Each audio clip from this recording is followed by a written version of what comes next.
И здравейте! Първият клип на този канал ще е как да си модифицирате динамото да зарежда на или около 15 волтаж. За целта ще са ви нужни ето такива кабелни обувки. Всеки има, предполагам, но и да нямате, навсякъде може да се намират, практики, ребриколаж и така нататък. След това ще ви е нужно ето такъв диод. Ще кача линк в описанието за него или някъде ето е тук една снимка. Така. Вече свалили сте динамото, разгубили сте ето този капак, той влиза ето е така. Момент само. Реално е така ще ви изглежда динамото. Махате този капак, държи се на две гайки тук и тук и един болт ето тук.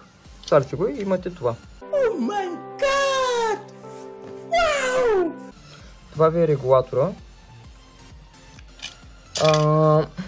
Принципно би изглеждало нещо подобно. Ето е тази обувчица тук, но при мен е отрязана. Понеже вече го тествах това нещо, за да видя дали работи, дали ще стане. Става. Ето това трябва да го изкривите ето така, за да стане нещо подобно. И това нещо подобно ще ви помогне тази обувка да влезе ето така. След което тя ще се запои, както съм направил ето тук. За по-сигурна връзка. След това взимате си един кабел, не много дълъг, ето е така. Няма значение какъв, но препоръчително да е поне 0,5 квадрата. С ето така кабелна обувка в другия край, която да влиза тук задължително. Това, което става, този диод преминава така, подава сигнал тук и вместо регулатора от тук да се взима сигнал, диода лъжи алтернатора и зарежда повече. Най-просто обяснено, не съм професионалист, не мога да ви го обясня с научни факти, съжалявам. Но накратко да, пробвах с два диода, но зарежда прекалено високо. Зарежда около 15,6, 15,7. Не ми е удачно на мен и оставам само с един. Ако е само един, зарежда около 14,9, 15, 15,1, според зависи. След като направите всичко това, слагате тази обувка тук,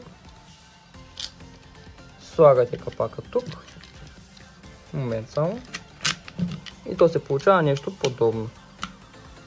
Ето така. Естествено това по-късно ще го правя да е по-красиво и така нататък, но схванахте идеята.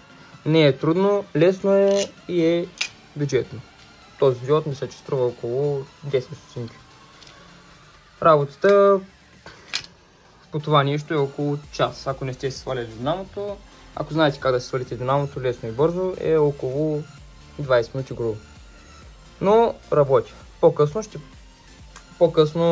ще едитна в този клип как и зарежда и как се държат двете динама. Така и вече може би след час и половина те са инсталирани.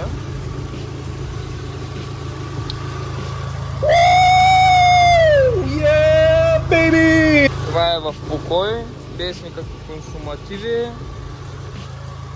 15:25. Сега в момента ще светнем фарове, ще пуснем климатик, всичко, халогени, дълги, след всички тези неща, абсолютно също. На двете клема е инсталиран мода, няма абсолютно никакви проблеми, всичко се зарежда. Ето директно към двата кабела 50 квадрата, които излизат от динамата. Сега ще проверим и отзади, да разберем колко ни се губи. Малко ще е сложно сега в момента, но не е проблем.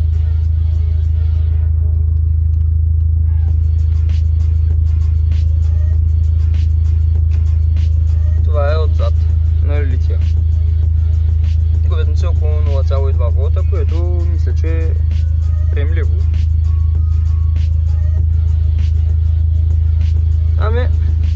Надявам се, който има ентусиазъм да пробва и да не се страхува.